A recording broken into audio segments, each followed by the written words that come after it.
我们为什么拍这种视频呢？就是说，让我们公司所有员工能更了解这些机器。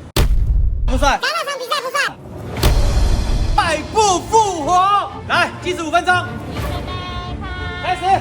它有真空，它可以包装，快亚克力、它有电线，塑胶边条，它有阿鲁米，阿鲁米你也敢讲？它这台很多铁，不锈钢的，有一个风扇。卖海鲜的在用，这台是力北机电有限公司制造的，它有风扇，这台有一个风扇。不要讲话。像刚刚德国制造的，我就有疑虑啦，因为这边明显力北机械有限公司的、对不对？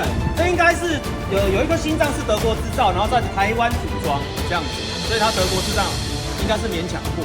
所以这个我就会思考这个问题，就是这一系列的逻辑、及时反应、思考加，没错，就是认知产品，讲得很好。